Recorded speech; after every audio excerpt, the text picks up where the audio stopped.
much does Donald Trump want this minerals deal? He wants to feel like he can compete with China on minerals, on the minerals that go into all the technology that we use. It's all in the ground in Ukraine. There are questions about whether it's actually feasible to get it out of the ground. But how much does Donald Trump want this deal? Yeah, lithium, titanium, uranium, rare minerals, minerals of which are in heavy supply in places like China, not so much accessible to the U.S. I think he wants it badly. He's been talking about it at great length the last 2 weeks as a major priority for the U.S. But, Katie, I do think it's bigger than that. Our colleague Peter Nicholas had a great story out over the weekend that Donald Trump wants to win the Nobel Peace Prize. He wants to be seen as a deal maker without peer who can end world conflicts around the globe. He wants this ceasefire deal, which is, I think, the bigger issue, and he sees the minerals deal as the first step along that road. Without one, you can't have the other. And without the other, he can't get the credit that he thinks he would deserve if he ends this war. Andrea, give me the inside track on what's happening overseas. You saw Volodymyr Zelensky bear-hugged by the Prime Minister of the UK over the weekend. Macron is expressing support for him. But when you go beyond that and look for other countries that might want to back Ukraine up, both financially and maybe physically, it gets a little murkier. Explain what's happening. Well, the Europeans are just shocked by what happened in the Oval Office. They were shocked in Munich by what J.D. Vance said, his lecturing of Europe rather than embrace of Ukraine. Republicans in the congressional delegation that I was covering there, Republicans as well as Democrats, were upset and angry, with perhaps the exception of Lindsey Graham, and were saying so privately, but have now also flipped to a great extent in the days following Friday's big outburst. So it's clear that they are siding with Donald Trump in a complete reordering of U.S. policy that goes back more than 50 years. It goes back really 70, 80 years if you think of the post-World War II configurations, the creation of NATO and all of those alliances. And the fact is that there was never an expectation that Ukraine would pay for this U.S. support. This was all part of the U.S. contribution, which is smaller than the combined European contribution, contrary to what the president has said. And Zelensky was placed in the position of having to defend himself and not wanting to, acknowledge or agree with President Trump's, praise of Vladimir Putin. That would have been so damaging to him, and that goes against everything he stands for. He was saying 20,000 children, Ukrainian children, have been kidnapped and renamed and have lost their birthright, in addition to all of the war crimes. So you can imagine the position that he was in. Perhaps he didn't handle that as diplomatically as he can. But the bottom line with Europe is coming to the defense and is very angry at the U.S. It doesn't know how to handle Donald Trump. Obviously, the flattery of Macron and Starmer worked to a certain extent, but not to protect Ukraine.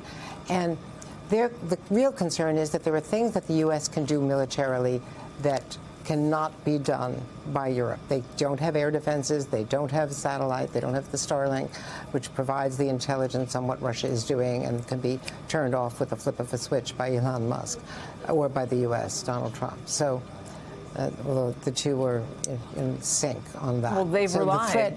The threat, exactly. Yeah. The threat, and then the cyber thing is really shocking because right now, I've talked to people in healthcare systems who are still suffering from the effects of that continuing cyber attack, acknowledged and attributed, not acknowledged by Russia, but attributed by the U.S. intelligence to Russia, by the Russian cyber attackers against our health systems, our hospitals.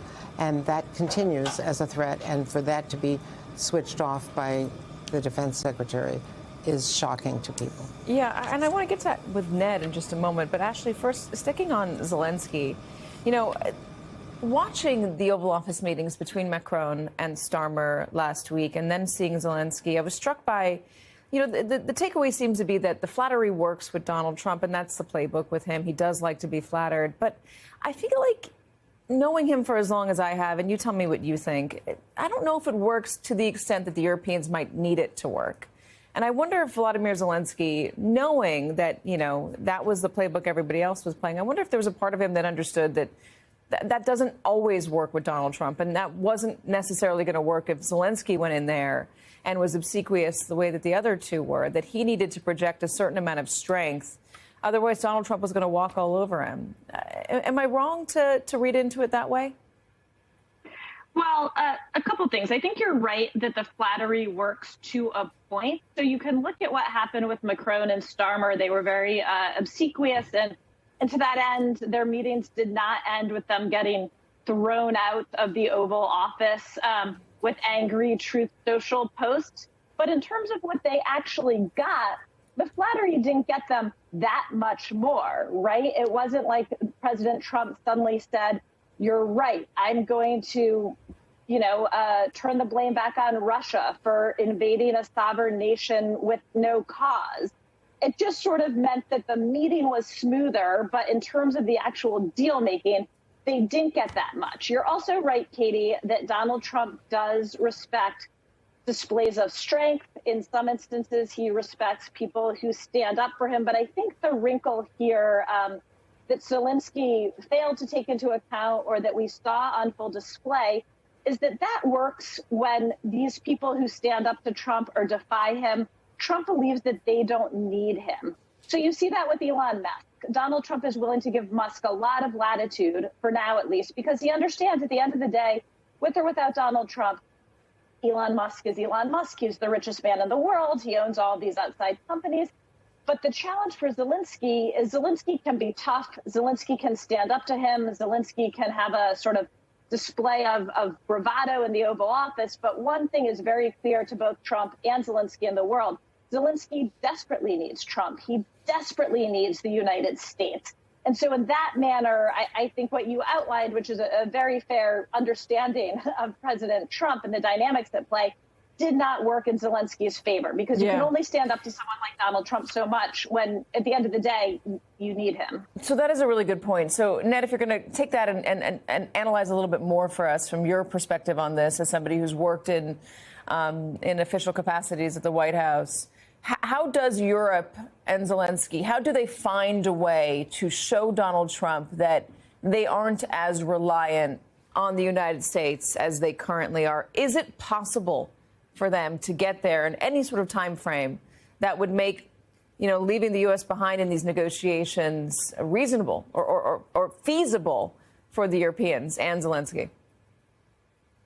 Well, Katie, if there's anything good to come of last week's Oval Office session, I think it could be what we're seeing now. And that is the fact that the locus of activity is in many ways moving from Washington to Europe, whether that's London, Paris, or Brussels. But the Europeans really are taking up the diplomatic approach.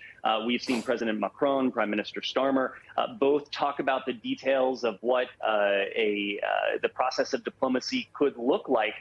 And I say that's positive because they seem to understand much more so than this White House the key question. The key question is not when we achieve an end to this war, but the key question must be, and it should be, how. That is to say, how this war ends. Does it end in a just peace, or does it end in an unconditional ceasefire? The latter seems to be what President Trump was pushing when he said in the Oval Office, this guy next to me, Zelensky, doesn't want a ceasefire. Well, in some ways, it's quite logical that President Zelensky wouldn't want an unconditional ceasefire, because that's surrender by another name.